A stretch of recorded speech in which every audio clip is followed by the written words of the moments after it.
भारत में न्याय की नींव। इंडिया का न्यायिक सिस्टम हमारे लोकतंत्र का सबसे इंपॉर्टेंट हिस्सा है। ये हर नागरिक को न्याय दिलाने की कोशिश करता है। ये पूरा सिस्टम इंडियन संविधान से चलता है। ये सबके मूल अधिकारों की रक्षा करता है और कानून को बनाए रखता है। इस सिस्टम का सबसे इंपॉर्टेंट हिस्सा है कोर्ट्स।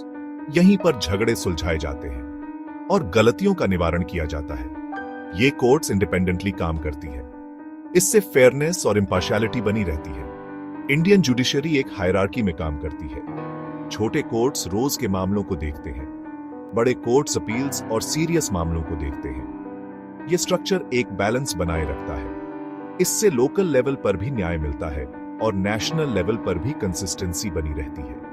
कहने का मतलब है, इंडियन जुडिशियल सिस्टम हमारी ताकत का एक पिलर है। ये हमारे अधिकारों का रक्षक है और कानून का प्रोटेक्टर है। ये ऑर्डर मेंटेन करने में और हर नागरिक को न्याय दिलाने में बहुत इंपॉर्टेंट रोल निभाता है।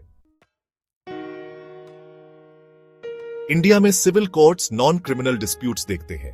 ये डिस्प्यूट्स लोगों के बीच, ऑर्गेनाइजेशंस के बीच या गवर्नमेंट के साथ भी हो सकते हैं। ये कोर्ट्स पीसफुली डिस्प्यूट्स सॉल्व करने का प्लेटफॉर्म देते हैं। ये सिविल लिबर्टीज की रक्षा करते हैं।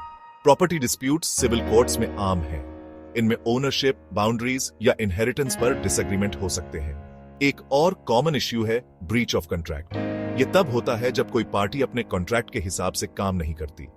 फैमिली मैटर्स जैसे डिवोर्स और चाइल्ड कस्टडी भी सिविल कोर्ट्स में देखे जाते हैं। ये केसेस अक्सर इमोशनली चार्ज्ड होते हैं। जज ऐसी डिसीजंस लेने की कोशिश करते हैं जो इन्वॉल्व पार्टीज, खासकर बच्चों के लिए बेस्ट हो। सिविल कोर्ट्स का एम फेयरनेस और इक्विटी होता है। वो रॉन्ग्ड पार्टीज को कॉम्पेंसेट करने की कोशिश करते हैं। इसमें पैसों से कॉम्पेंसेशन या कॉन्ट्रैक्ट के हिसाब से काम पूरा करवाना शामिल हो सकता है। इन कोर्ट्स के डिसीजंस रोजमर्रा की जिंदगी में लॉ एंड ऑर्डर मेंटेन करते हैं। इंडिया में क्रिमिनल कोर्ट्स ऐसे ऑफेंसेस देखते हैं जो पीस और सिक्योरिटी के लिए खतरा होते हैं। ये ऑफेंसेस पूरे समाज के लिए हार्मफुल माने जाते हैं। ये छोटी मोटी चोरी से लेकर मर्डर जैसे सीरियस क्राइम्स तक हो सकते हैं। स्टेट पब्लिक को रिप्रेजेंट करते हुए क्रिमिनल केसेस में प्रोसिक्यूटर का काम करता है। ये अक्यूज पर चार्जेस लगाता है। अक्यूज को खुद का बचाव करने का अधिकार है। ये वो खुद या लॉयर के थ्रू कर सकता है। क्रिमिनल ट्रायल्स में एविडेंस बहुत इंपॉर्टेंट रोल प्ले करता है। इसमें विटनेस टेस्टिमनीज, फोरेंसिक रिपोर्ट्स और फिजिकल एविडेंस शामिल हो सकते हैं। जज या जूरी ऑफेंस की सीरियसनेस के बेसिस पर एविडेंस देखकर गिल्ट या इनोसेंस डिसाइड करते हैं। अगर गिल्टी पाया जाता है तो अक्यूज्ड को सजा मिलती है। ये क्राइम की सीरियसनेस के हिसाब से फाइन से लेकर इम्प्रिजनमेंट तक हो सकती है। क्रिमिनल कोर्ट्स इंश्योर करते हैं कि जस्टिस मिले और परपेट्रेटर्स को उनके एक्शंस के लिए अकाउंटेबल ठहराया जाए। निचली अदालतों के ऊपर हाई कोर्ट्स और सुप्रीम कोर्ट होते हैं। ये इंडियन जुडिशियल सिस्टम में इंपॉर्टेंट रोल निभाते हैं। हाई कोर्ट्स का जुरिस्डिक्शन एक पर्टिकुलर स्टेट या स्टेट्स के ग्रुप पर होता है।